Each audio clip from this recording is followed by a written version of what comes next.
Starmer's fatal decision has caused a mass protest to erupt within the United Kingdom. Guys, we have a lot to discuss in today's video. Keir Starmer currently out in Brazil, but chaos has erupted within the United Kingdom due to decisions made by him. As always, guys, please do hit the like button and hit the subscribe button for more. We're trying to get to 300,000 subscribers by the end of the year, so please do consider subscribing if you haven't already. You've seen the state of this country, now wear the message.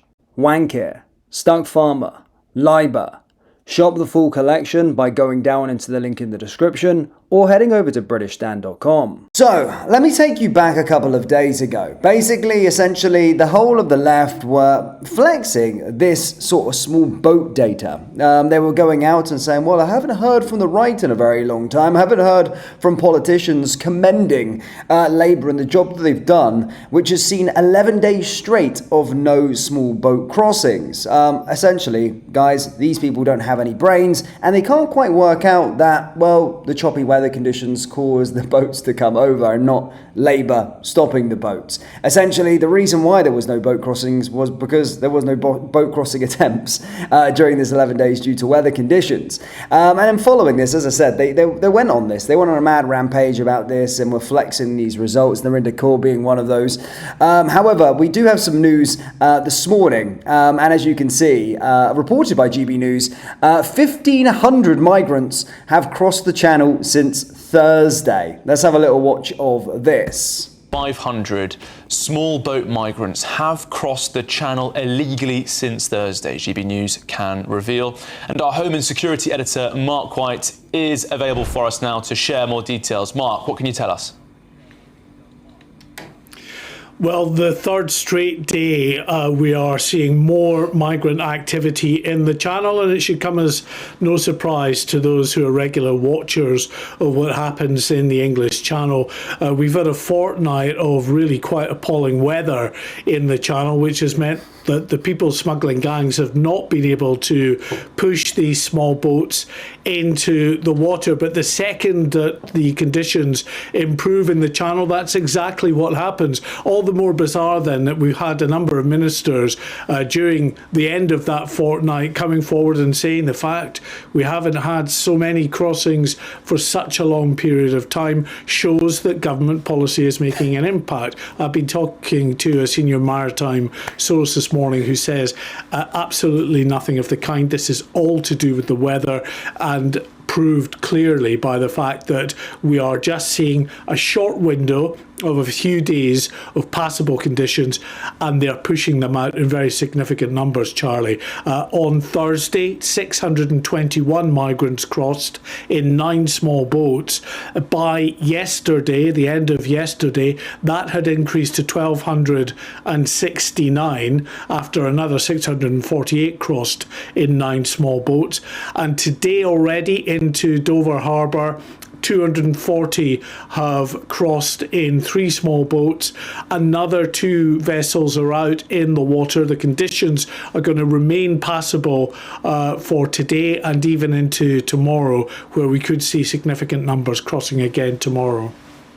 Next to you in the office yesterday, you were having a bit of a battle with the Home Office, press office, about the latest figures that you were bringing to our audience here on GB News. This will be very unwelcome news for the Home Office as this latest set of crossings comes today. Yes, indeed. I mean, I found it remarkable that the press officer I was speaking to couldn't quite get it into their head that if you talk about a 24-hour period, it doesn't necessarily need to be one day. It can be, the morning of Thursday into the morning of Friday, which is what we were talking about in saying yesterday that 1,000 had crossed in that 24-hour period. And of course, as we know, it was 1,269 by the end of Friday anyway, and has gone up now to 1,500 and may well be at 1,600 or more by the end of today, 2,000 by the end of tomorrow. Listen, what that's doing to the figure, it's taking it well beyond now 38,000. I think 38,400 odd, which is well beyond the 36,816 who crossed during the whole of last year. We still got most of the month of November and the whole of December to go. And even though conditions are very unpredictable at this time of year, more bad days than good, look what happens when we get the good days. Yep, and that makes you seriously, seriously angry. And this is one of the individuals, by the way, reported 20 hours ago, a day ago. This is one of the guys that crossed over. The guy admitting that he was in France for 7 years and actually spent 5 of those in a French prison. Are you scared? You have No, kids? I don't scare. Inshallah, bi'idhnillah. Allahumma salli ala nabiyyina. How long have you been in France? I 7 years in France. 7 years. 5 years prison. I 7 years in France. 7 years. 5 years prison. He may have been in prison, but these Iraqi Kurds think freedom lies just over the channel. Are you scared?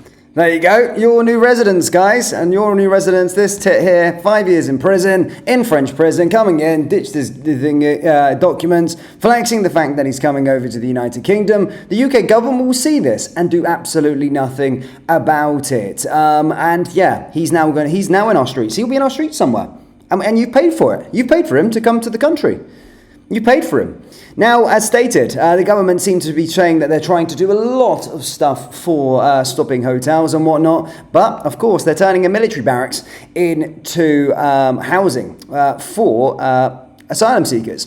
And essentially, there was a protest that has erupted in the area due to Starmer's fatal decision. Well, most of the residents have just gone home, Dawn, from the protest this morning, which started out as a few hundred people and very quickly turned into well over 1,000, all of them then taking to march through Crowborough to protest, they say, this migrant camp because of wanting to simply protect their community. That was what most of the signs said at the protest here outside the training camp today. They all ended up here at the village green. There's a lot of concern, particularly when this story broke, around the strain that it could cause on local services, and also because people just don't feel that letting those asylum seekers here and not keeping them in those camps and letting them walk around, for them that is a big problem. But let's get some more reaction from Dottie and her husband Kevin, who have stayed around for us after attending the protest here today. So thanks very much for joining us this afternoon on GB News. Why did you want to be here today? Why did you want to come and protest today? Well, the actual feeling of the whole town. It's a small town and people are really concerned. A lot of the women are quite terrified of the fact that they won't be able to go out at night time now. We had a really good turnout today. A lot of people wanted to voice how strongly they feel about this, and for a small town this is unusual. We've never had this before, and people have got to understand, especially in government, that we don't want this migrant camp down there. We won't feel safe, and that's how I feel, that's how a lot of people I know feel. Kevin, Dottie's husband, thanks for joining us as well. I mean, the Prime Minister says he's determined to end the use of asylum hotels. He says he wants that by 2029, and using these army camps and bases around the country is a way to provide a better deal for the community and taxpayers. Is he right when he says that? Well, I don't think he is, no. As a community, we don't really want these people here. We're not racist. We're not. No. It's not a political thing for us. We just want to see our community stay safe. Yeah. There's a great website being set up called crowboroughshield.com. You can access it on Facebook, and they're doing a great thing. They're trying to look after the local people. So that's just what we want. Just want to feel safe. Because we know that there wasn't any consultation on this. Has that been one of the things that has made you and this other community angry, that this has almost been kind of announced and that you, I guess, feel powerless about this? Yeah. It feels as though the decision's already been made. It'd been made on the 10th of October, apparently, with no consultation to the people that live in Crowborough. Yeah. So, of course, there is going to be anger here, and rightly so. How can they make these decisions without talking to the residents?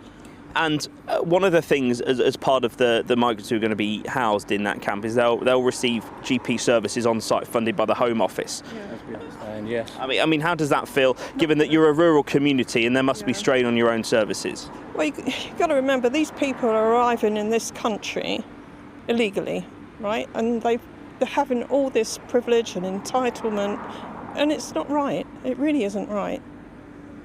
Kevin, Dottie, thank you so much for joining us this afternoon and staying around after this protest. As we were saying, Dawn, thousands of people walked through Crowborough today, stopping the traffic, waving those signs saying protect our communities, protect our families high, because as you just heard from Dottie and Kevin there, those two local concerned residents, they are just worried around the number of people that are going to be placed here. Just to give you some context around what the plans are, from the end of November, the Home Office at the moment plans to move around 90 asylum seekers per day into that camp, leading to over 600 by just into the new year and after Christmas, and there'll be no alcohol allowed on site, but there will be GP-led services funded by the Home Office allowed on site as well. As you just heard there are a lot of concerns here from local residents around just what the impact is going to be on this small rural community.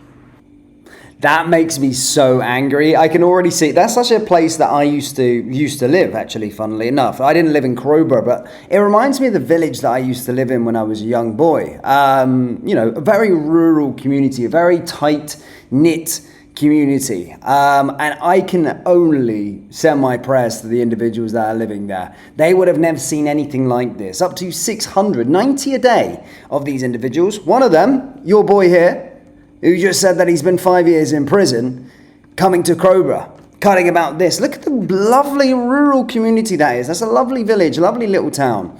And the thing is, right, albeit some people would be like, you know what, military barracks, okay, but they're allowed to go. They're allowed to go out.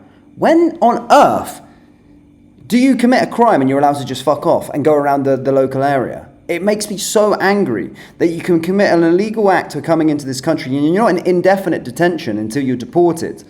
They're allowed to, they get all the GP, they get all that sort of stuff. But without staying inside the military barracks, they're allowed to roam the streets. Guys, I was in the military. I've spent 2 weeks straight on a barracks, 3 weeks straight on a barracks before. And we're not even going outside the barracks. There's plenty of space in there to stay whilst you wait for your deportation. They shouldn't be allowed into the local community. If they're going into a military barracks, they stay in the military barracks, and that's it. It's like a small town. For those of you who are not familiar about a military barracks, they are like small towns. There's ample to do. There's ample to I don't think that they should be getting the luxury of staying in a military barracks, but they should not be able to just walk around outside the local community and walk around and terrorize people in Crowborough.